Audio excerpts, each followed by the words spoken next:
এটিএমের সামনে দাঁড়িয়ে এক বৃদ্ধা মা ঝুঁকে পড়েছেন বয়সের ভারে। হাতে একটা ছোট কাপড়ের ব্যাগ আর এক হাতে ফোন। ব্যাগের ভিতর কিছু কাগজপত্র উকি দিচ্ছে। আমি ঢুকতে যাচ্ছি এটিএম রুমে, হঠাৎ বৃদ্ধা টেনে ধরলেন হাতটা। বাবা, তুমি টাকা তুলবে? ভাবলাম গেল বোধহয় কিছু। আমার ধারণা মিথ্যা প্রমাণিত করে বৃদ্ধা বললেন, আমার কিছু টাকা তুলে দিবে বাবা? আমি ওই ঘরে ঢুকতে ভয় পাই। আমার খুবই প্রয়োজন টাকার। আমি বললাম, চলুন ভিতরে।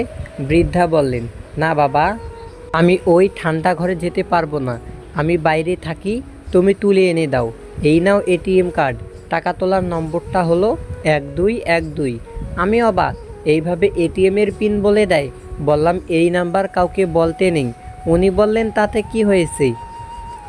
তুমি কি বেশি টাকা তুলে নেবে? না না, সেটা করতে পারবে না। অজ্ঞতা বললাম, বলুন কত টাকা? বাবা 9,000 টাকা তুলবে। দুষ্টু বুদ্ধি খেলে গেল মাথায়। আমি 9,000 পরপর 3বার তুললাম, অর্থাৎ 27,000 হলো। ফোনে ওটিপি যাবে জানি, সেজন্য 9,000 করে অর্থাৎ 27,000 তুললাম। টাকা পেলাম। ভাবলাম, এতে আর কি এমন পাপ হবে? এমন খারাপ কাজ করিনি কোনো দিন, কিন্তু আজ আর লোভ সামলাতে পারলাম না। বাবার অপারেশন খরচটা হয়ে যাবে, বাবা আবার ভালো করে হাঁটতে পারবেন। নিলাম টাকাটা। গরিবের সবসময় ন্যায় নীতি দেখলে চলে না।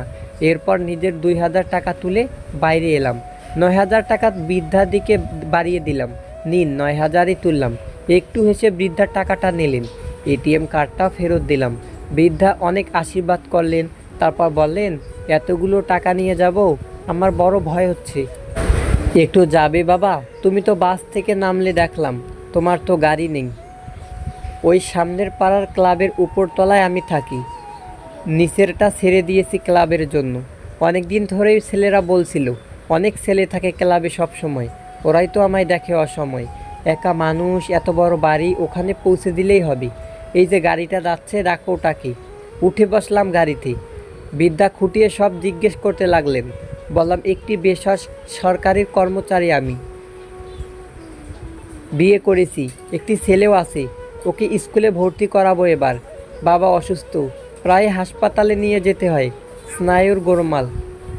কলকাতা নিয়ে অপারেশন করালে সারবে। এখন হাঁটতে পারে না, অপারেশন হলে হাঁটতে পারবে। কিন্তু 20,000 টাকা খরচ, কোথায় পাবো? চেষ্টা করছি, যদি জোগাড় করি তাহলে বাবা আবার আগের মতো সুস্থ হয়ে যাবেন, স্বাভাবিকভাবে হাঁটতে পারবেন। এসে গেছি আপনার বাসার সামনে। আমি বললাম, আমি তাহলে আসি মা। বৃদ্ধা মা কিন্তু ছাড়লেন না। বললেন, তা কি হয় বাবা? আমাদের বাড়িতে এসে একটু মিষ্টিমুখ না করেই যাবা? চলো, ওপারে নিচে সিঁড়ির পাশে ক্লাব ঘর, ক্লাব ভর্তি ছেলে, সবাই দেখছে আমাদের। সিঁড়ি দিয়ে উঠে গেলাম। একটি মেয়ে দরজা খুলে দিল, তবে সে বললেন, একা থাকি। বৃদ্ধামা বললেন, ও কমলি, কথা বলতে পারে না, কিন্তু শুনতে পাই। আমার রান্না বান্না থেকে সব ওই করে, শুধু টাকা তোলার কাজটা পারে না। বিরাট বড় বাড়ি, সামনের ঘরে আমাকে বসতে দিয়ে ভিতরে ঢুকে গেলেন বৃদ্ধা। ভাবলাম পালিয়ে যাই, কিন্তু তা আর হলো না। বৃদ্ধা মা ইশারা করতে কমলি মিষ্টি এনে দিল, অনেকগুলো মিষ্টি, সাথে কয়েকটা কাজু কিশমিশ। তাড়াতাড়ি খেয়ে ফেললাম। আমি তাড়াতাড়ি পালিয়ে যেতে পারলে যেন বেঁচে যাই। বললাম, আমি আসি মা এবার। বৃদ্ধা বললেন, একটু দাঁড়াও বাবা, আমি এখনই আসছি, বলে আবার ঢুকে গেলেন ভিতরে। বৃদ্ধা যখন ফিরে এলেন, তখন ওনার হাতে 2,000 টাকা। বললেন, বাবা এটা নাও। আমি বললাম, এটা আবার কেন দিচ্ছেন? আমি আপনাকে টাকা তুলতে একটু সাহায্য করেছি মাত্র, তার জন্য আবার টাকা কেন? আমাকে অবাক করে দিয়ে বৃদ্ধা বললেন, ওই যে তোমার বাবার অপারেশন করাতে 20,000 খরচ বললে না, তোমার কাছে তো 18,000 আছে।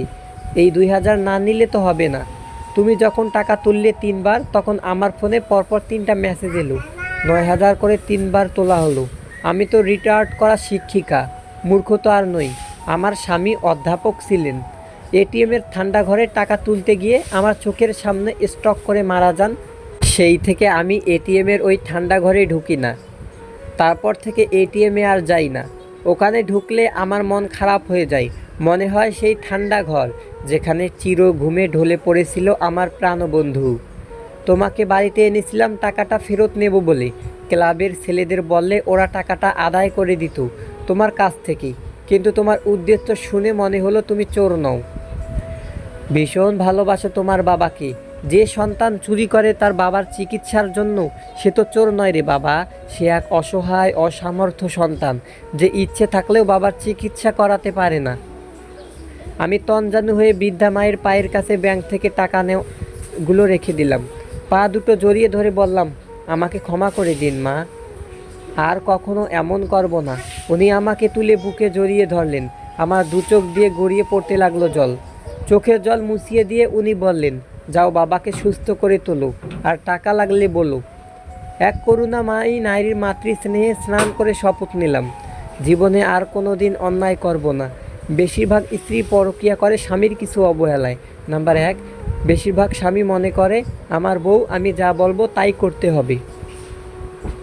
এটা একদম ভুল ধারণা, কারণ যে কোনো কিছুতেই তারও মতামত নিতে হবে, মতামতের গুরুত্ব দিতে হবে। নাম্বার 2, স্ত্রীকে পর্যাপ্ত সময় না দেওয়া। মনে রাখবেন, স্ত্রীর পাশে সারা দিন রাত শুয়ে থাকলে তাকে সময় দেওয়া হয় না। নাম্বার 3, কিছু স্বামী আছে যারা তার স্ত্রীকে অন্য নারীর সাথে তুলনা করে। এটা কোনো মেয়ে মেনে নিতে পারে না। নাম্বার 4, অনেক ক্ষেত্রে স্বামীর শারীরিক অক্ষমতার কারণে স্ত্রী পরকীয়া করে থাকে, তবে বেশিরভাগ স্ত্রী পরকীয়া করে স্বামীর থেকে মানসিক শান্তি না পাওয়ার কারণে। তাই প্রতিটি স্বামীর উচিত তার স্ত্রী কী চায় বা তার কিসে ভালো কিসে মন্দ এগুলো জানা, এবং তাকে সেই মোতাবেক সামর্থ্য অনুযায়ী সাপোর্ট দেওয়া। ধনী ব্যক্তিরা যে কথা কাউকে বলে না।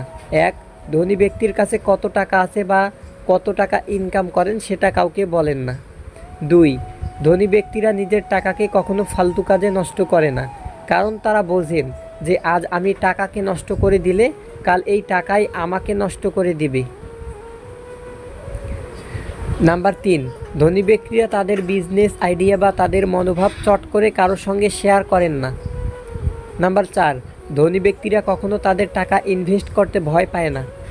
কাঁদিয়ে চলে গিয়ে বলে, ভালো থেকো, সময় হলে বুঝতে পারবে যতটা সস্তা তুমি আমায় ভেবেছিলে ততটা সস্তা ছিলাম না আমি।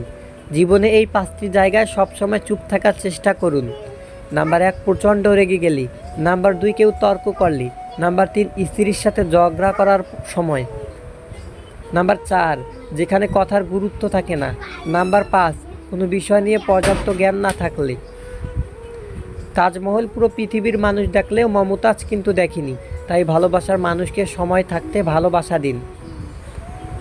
প্লিজ বন্ধুরা, লাইক, কমেন্ট, সাবস্ক্রাইব এবং শেয়ার করতে ভুলবেন না। আল্লাহ হাফেজ, থ্যাঙ্কস ফর ওয়াচিং।